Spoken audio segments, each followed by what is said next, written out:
ಜಟಕ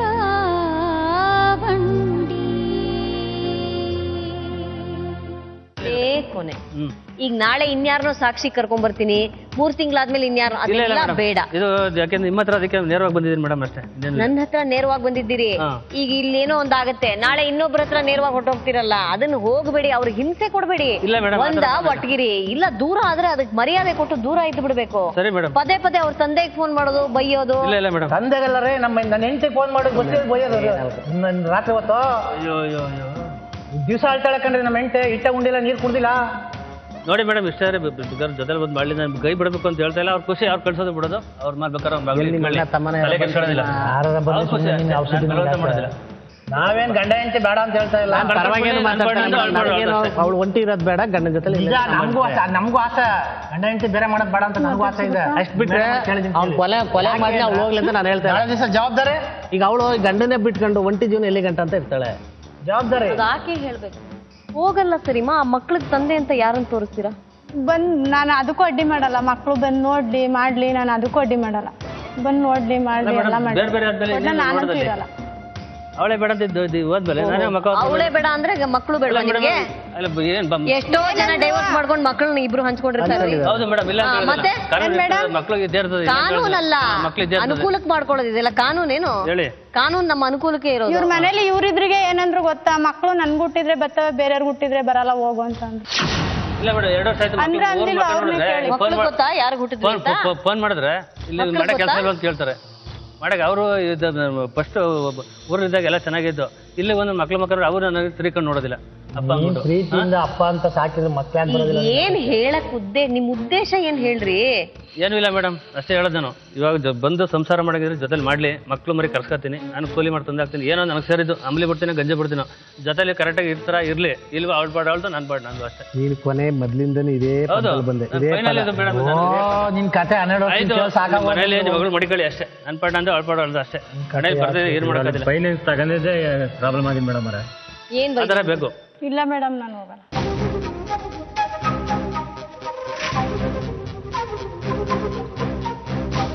ಇಷ್ಟೂ ಜನಕ್ಕೆ ಏನಿದೆ ಗೊತ್ತಾ, ನೀವು ಹೋಗಿ ನಿಮ್ ಗಂಡನ ಜೊತೆ ಬದುಕಲಿ ಅಂತ ಇದೆ, ಆದ್ರೆ ನಾನು ಹೋಗಲ್ವಲ್ಲ, ನನ್ಗೆ ಇಷ್ಟ ಇಲ್ಲ. ನಿಮ್ಗಿಷ್ಟ ಇಲ್ಲ ಅಂತ ಮಕ್ಳ ಆಸೆನ್ ಚೂಟ್ ಹಾಕಕ್ಕಾಗತ್ತೇನಮ್ಮ? ನಿಮ್ಗೆ ಇಷ್ಟ ಇಲ್ಲ ಮಕ್ಳು, ನನ್ನ ಮಗನ್ಗೆ ಇಷ್ಟ ಇಲ್ಲ. ನಿಮ್ ಮಗ ನಾಳೆ ದಿವಸ ದೊಡ್ಡವನಾಗಿ ಯಾಕೆ ನಮ್ಮ ಅಪ್ಪನ್ ಬಿಟ್ಟೆ ಅಂತ ಕೇಳಲ್ಲ ಅಂತ ನನ್ ನಂಬಿಕೆ ಕೇಳ್ತಾನೆ. ನನ್ನ ಜ್ಞಾಪಿಸ್ಕೋತೀರಿ ನೀವು ಅವತ್ತು ಕೇಳೋ ದಿವಸ. ನನ್ ಮಕ್ಳಿಗೆ ಅಪ್ಪನ ಮೇಲೆ ಬೇಸರ ಬಂದ್ಬಿಟ್ಟೈತೆ. ಅದೆಲ್ಲ ಈಗ ಚಿಕ್ಕ ಮಕ್ಳಾಗಿರುವಾಗ ಚಾಕ್ಲೇಟ್ ತಂದ್ಕೊಡ್ಲಿಲ್ಲ ಅಂತ ಬೇಸರ ಇರುತ್ತೆ. ನಾಳೆ ದಿವಸ ನಮ್ಮ ಅಮ್ಮ ಅವ್ರ ಅಪ್ಪನ್ ಬಿಟ್ಲು ಅನ್ನೋ ಕೆಟ್ಟ ಹೆಸರು ಇರುವಾಗ ಖಂಡಿತ ಎಲ್ಲಾ ಮಕ್ಕಳು ಕೇಳ್ತಾರೆ, ಯಾಕೆ ಬಿಟ್ಟೆ ಅಂತ. ವಯಸ್ಸಿಗೆ ಬಂದಾಗ ಕೇಳ್ತಾರೆ, ಈಗ ಕೇಳಲ್ಲ. 11 ವರ್ಷದಲ್ಲಿ ಯಾವ ಮಗು ಗೊತ್ತಾಗಲ್ಲ. 18-19 ತುಂಬಿದಾಗ ಬುದ್ಧಿ ಬಂದಾಗ ಖಂಡಿತ ಬಂದು ಕೇಳ್ತಾನೆ. ಅವತ್ತು ಉತ್ತರ ಹೇಳೋ ಪರಿಸ್ಥಿತಿಲಿ ನೀವಿರಲ್ಲ. ಅವತ್ತು ಅವಮಾನನೂ ಆಗುತ್ತೆ. ಇವತ್ತಾಗದೇ ಇರ್ಬೋದು ಆ ಅವಮಾನ, ಇವತ್ತು ನಾನೇ ಸರಿ ಅಂತ ಅನ್ನಿಸ್ಬೋದು. ಮೇಡಮ್, ನಮ್ಮ ಅಭಿಪ್ರಾಯ ಏನು ಗೊತ್ತಾ, ಆ ಹುಡುಗ ಮಂಜು ಅನ್ನೋನು ಅವನಿಗೆ ಮದುವೆಗೆ ಹೋಯ್ತು. ಒಂದ್ ವೇಳೆ ಮದುವೆ ಕೊಡೋರಾದ್ರೂ ಅಕ್ಕ ಗಂಡನ್ ಬಿಟ್ಟವಳೆ ಅಂತ ಅಂದ್ಬಿಟ್ಟು ಕೆಟ್ಟ ಹೆಸರು ಬಂದ್ರು ಬೇರೆ ಯಾರು ಮದುವೆ ಹೆಣ್ಣು ಕೊಡ್ತಾರೆ, ಆದ್ರೆ ತಮ್ಮ ಕೊನೆವರೆಗೂ ಕಾಪಾಡ್ತಾನೆ ಅನ್ನೋದೆಲ್ಲ ಉದ್ದೇಶ ಇಟ್ಕೊಂಡು ಗಂಡನ ಯಾರು ಕಾಪಾಡಲ್ಲ. ಇನ್ನು ಅವಳು ನಮ್ಮ ಮನೆಗೆ ಬಂದು ನಮ್ಮ ಮನೇಲಿ ಹೊರೆಯಾಗವಳೆ ಅಂತ ನಾವು ಗಂಡನ ಜೊತೆ ಹೋಗಿ ಅಂತ ನಾವ್ ಹೇಳ್ತಾ ಇಲ್ಲ. ಆ ಮುಂದಿನ ನಾಳೆ ದಿವಸ ತಮ್ಮನ ಹೆಂಡತಿ ಬಂದ್ರೆ ನಿಮ್ಮ ಮನೆಗೆ ಹೋಗಮ್ಮ ನನಗೇನ್ ಹೇಳ್ತೀಯ ಅನ್ಬಿಡ್ತಾರೆ. ಏನ್ ಮಾಡ್ತಾರೆ? ತಮ್ಮ ನೋಡ್ಕೊಂಡಿರ್ತಾನೆ, ಅವಳ ಮದ್ವೆ ಆದ್ಮೇಲೆ ತಮ್ಮನೇ ನೋಡ್ಕೊಂಡು. ಖಂಡಿತ ತಮ್ಮನೂ ನೋಡ್ಕೊಳ್ಳೋದು, ತಮ್ಮನ ಹೆಂಡತಿನೂ ನೋಡ್ಕೊಳ್ಳೋದು. ನಮ್ಮ ಅಪ್ಪ ಅಮ್ಮ ಇರೋ ಗಂಟೆ ಇರ್ತೀನಿ ಬಿಡ್ರಿ. ನಮ್ಮ ಅಪ್ಪ ಅಮ್ಮ ಇದ್ದಾರ, ನಮ್ಗೇನ್ ಭಯ ಇಲ್ಲ. ಅಪ್ಪ ಅಮ್ಮ ಶಾಶ್ವತನಾ? ಶಾಶ್ವತ ಇಲ್ಲ, ಮಾಡೋರೆ ಅನ್ಭವಿಸ್ತಿ ಬಿಡ್ರಿ. ಸ್ವಾಮಿ, ನೀವೇ ಈಗ ಜವಾಬ್ದಾರಿ ಹೊರಬೇಕು. ನಿಮ್ ಮಗಳ ಜವಾಬ್ದಾರಿ, ನಿಮ್ಮ ಮೊಮ್ಮಕ್ಳ ಜವಾಬ್ದಾರಿ. ನಿಮ್ ಮಗಳು ಸುತ್ತಿ ಬಳಸಿ ಅಲ್ಲಿಗೆ ಬರ್ತಾ ಇದಾರೆ. ಈಗ ತಮ್ಮ ಎಷ್ಟು ದಿವಸ ಇಟ್ಕೋತಾನೆ? ನಿಮ್ಗೆ ಸೊಸೆ ಬಂದ ತಕ್ಷಣ ಸೊಸೆಗೂ ಇವ್ರಿಗೂ ಖಂಡಿತ ಮಾತು ಬರುತ್ತೋ ಇಲ್ವೋ? ಬಂದೇ ಬರುತ್ತೆ, ಎಂತ ಮನೆ ಆದ್ರೂ ಬರುತ್ತೆ. ನಮ್ ಜವಾಬ್ದಾರಿ ತಗೋಬೇಕು ಅಂದ್ರೆ ನಮ್ 3-4 ಜನ ಸ್ವಲ್ಪ ಕೇಳ್ಬೇಕು. ಏನಮ್ಮ? ಆಮೇಲೆ ನಿಮಗೆ ಬಂದ ವಿಷಯ ಹೇಳ್ತೀನಿ, ತಗೊಳ್ಳೋಣ. ಇದನ್ನೆಲ್ಲ ವಿಚಾರ ಮಾಡಿ ನೀವು ಮನೆಗೆ ಹೋಗಿ. ಇಲ್ಲೇ ತೀರ್ಮಾನ ತಗೋಬೇಕು ಅಂತ ಏನಿಲ್ಲ. ಅಪ್ಪ ಮಗಳು ಕುತ್ಕೊಂಡು ವಿಚಾರ ಮಾಡಿ, ಮಕ್ಕಳೆಲ್ಲ ಕುತ್ಕೊಂಡು ವಿಚಾರ ಮಾಡಿ, ನಿಮ್ 3 ಗೌಡ್ರನ್ನು ಸೇರಿಸಿ ವಿಚಾರ ಮಾಡಿ. ನಾನು ಹೇಳ್ತಾ ಇರೋದು ಇಷ್ಟೇ, ನೀವ್ ಇದನ್ನ ವಿಚಾರ ಮಾಡಿ ಇವತ್ತಿನ ದಿವಸ ಬಿಡಿಸ್ಬಿಡೋದು ಬಹಳ ಸುಲಭ. ಬಿಡಿ ಅಂತ ನಾಳೆ ಹೇಳ್ತಾ ಇದಾವೆ. ಅಲ್ಲಲ್ಲ ಇದು ಇದು ಮಾತಾಡಿ ನಾಳೆ ದಿವಸ ಮಕ್ಕಳು ಪ್ರಶ್ನೆ ಕೇಳ್ತಾರೆ, ಖಂಡಿತ ಕೇಳ್ತಾರೆ. ಯಾಕಮ್ಮ ನಮ್ಮ ಅಪ್ಪನ್ ಬಿಟ್ಟೆ, ನೀನೇ ಸರಿ ಇಲ್ವೇನೋ ಅಂತಾನೂ ಹೇಳ್ತಾರೆ. ಜನರಿಗೆ ಆ ಹೇಳ್ತಾರೆ ಸಮಸ್ಯೆಗಳು. ಹೇಳ್ತಾರೆ ಮಕ್ಕಳು ಹೇಳ್ತಾರೆ. ಎಲ್ಲರೂ ಇದೇ ಪ್ರಪಂಚದಲ್ಲಿ ತಾನು ಬದುಕ್ತಾ ಇದ್ದೀವಿ. ಮಕ್ಕಳು ಇವತ್ತು ಹೀಗಿರೋರು ನಾಳೆ ಹೇಗಿರ್ತಾರೆ, ಇವತ್ತೇನು ಗೊತ್ತಾಗಲ್ಲ ಅವಕ್ಕೆ. ಚಾಕ್ಲೇಟ್ ತರ್ಲಿಲ್ಲ ಅಪ್ಪ ಕೆಟ್ಟವನು ಅಂತ ಅನ್ಕೊಳ್ಳೋ ಮಕ್ಕಳು ನಾಳೆ ದಿವಸ ತಾಯಿ ಕೆಟ್ಟವಳು ಅಂತಾನೆ ಹೇಳೋದು. ನಮ್ಮ ಅಪ್ಪನ್ ಯಾಕೆ ಬಿಟ್ಟೆ, ನಿನಗೆ ಬೇರೆ ಏನೋ ಇದ್ದಿರ್ಬೇಕು ಅದಕ್ಕೆ ಬಿಟ್ಟೆ ಅಂತ ಹೇಳ್ತಾರೆ. ಅದೊಂದು. ಎರಡನೇದು, ಸೊಸೆ ಬಂದ್ರೆ ಖಂಡಿತ ಸೊಸೆ ತಮ್ಮನ ಮನೇಲಂತೂ ಇರಕ್ ಬಿಡಲ್ಲ. ಆ ತಮ್ಮನ ಮನೆಗೆ ಹಾಕೋದಳು ನಿಮ್ ಮನೇಲಿ ಬಂದಿರ್ಬೇಕಾಗತ್ತೆ, ಇಲ್ಲ.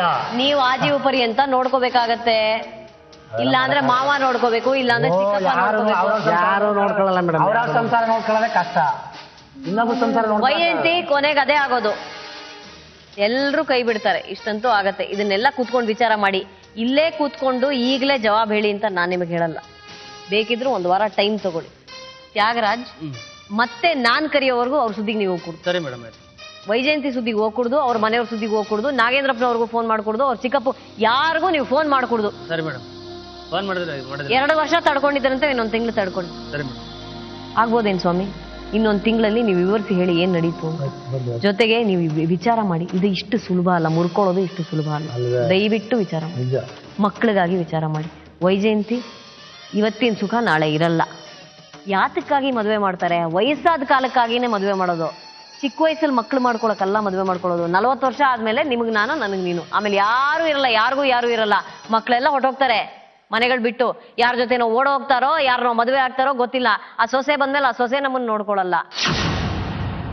ಇವತ್ತಿಂದ 15 ವರ್ಷ ಆದ್ಮೇಲೆ ಏನಾಗ್ಬೋದು ಅನ್ನೋದನ್ನ ಯೋಚನೆ ಮಾಡಿ. ನಿಮ್ಮ ಮಗನಿಗಾಗಿ 26 ವರ್ಷ ಆಗ್ಬಿಟ್ಟಿರುತ್ತೆ. ಅಷ್ಟೇ ನೀವು ಯೋಚನೆ ಮಾಡ್ಬೇಕಾಗುತ್ತೆ. ಆಗ್ಬೋದಾ ಸ್ವಾಮಿ? ಹೋಗ್ ಬನ್ನಿ. ಇನ್ನೊಂದು ತಿಂಗಳು ಅವ್ರನ್ನ ಡಿಸ್ಟರ್ಬ್ ಮಾಡ್ಕೊ. ಹೋಗ್. ಪ್ರೀತಿಯ ವೀಕ್ಷಕರೇ, ಇದರೊಂದಿಗೆ ಇವತ್ತಿನ ಬದುಕು ಜಟಕಾ ಬಂಡಿನ ಮುಗಿಸೋ ಸಮಯ ಬಂದಿದೆ. ನೀವು ಈಗಾಗಲೇ ನೋಡಿರೋ ಹಾಗೆ 1 ತಿಂಗಳ ಕಾಲಾವಕಾಶವನ್ನು ಕೊಟ್ಟಿದ್ದೀನಿ. ಇದು ಪ್ರಾಯಶಃ ಎಲ್ಲರೂ ಯೋಚನೆ ಮಾಡೋದಕ್ಕಾಗಿ, ವೈಜಯಂತಿ ಯೋಚನೆ ಮಾಡೋದಕ್ಕಾಗಿ ಹೌದು, ನಾವೆಲ್ಲರೂ ಯೋಚನೆ ಮಾಡೋದಕ್ಕಾಗಿ. ಒಂದು ಕ್ಷಣ ಭವಿಷ್ಯದ ಬಗ್ಗೆ ಯೋಚನೆ ಮಾಡಿ ಅದಾದ ಮೇಲೆ ಬಿಡುಗಡೆ ವಿಚಾರವನ್ನ ಎಲ್ಲರೂ ಮಾಡಬೇಕು ಅಂತ ನನಗನ್ಸುತ್ತೆ. ಬಿಡುಗಡೆ, ವಿಚ್ಛೇದನ, ಡೈವರ್ಸ್ ಇದೆಲ್ಲ ಬಹಳ ಸುಲಭವಾಗಿ ನಾವು ಆಡ್ಬಿಡೋ ಪದಗಳು. ಗಂಡನ ಮೇಲೆ ಸಿಟ್ಟು ಬಂದ ತಕ್ಷಣ ಡೈವರ್ಸ್ ಮಾಡ್ಬಿಡ್ತೀನಿ ಅಂತ ಹೇಳೋದು, ಅಥವಾ ಹೆಂಡತಿ ಮೇಲೆ ಸಿಟ್ಟು ಬಂದ ತಕ್ಷಣ ನೀನು ಬೇಡ ಬರ್ಕೊಟ್ಬಿಡು ಅಂತ ಹೇಳೋದು, ಬಿಡುಗಡೆ ಬೇಕು ಅಂತ ಕೇಳೋದು, ಇವೆಲ್ಲವೂ ಆ ಕ್ಷಣಕ್ಕೆ ಆ ಸಿಟ್ಟಿನಲ್ಲಿ ನಾವು ಮಾತಾಡ್ತೀವಿ. ಆದರೆ ಮಕ್ಕಳು ಇರೋವಾಗ ಇವೆಲ್ಲವನ್ನ ದೀರ್ಘವಾಗಿ ಆಲೋಚನೆ ಮಾಡಿ ತೀರ್ಮಾನವನ್ನು ನಾವು ತೆಗೆದುಕೊಳ್ಳೋದು. ಹಾಗಂದು ಮಾತ್ರಕ್ಕೆ ಗಂಡನೋ ಹೆಂಡತಿನೋ ನಾಳೆಯಿಂದ ಬದಲಾಗ್ಬಿಡ್ತಾರಾ? ಬದಲಾಗಲ್ಲ.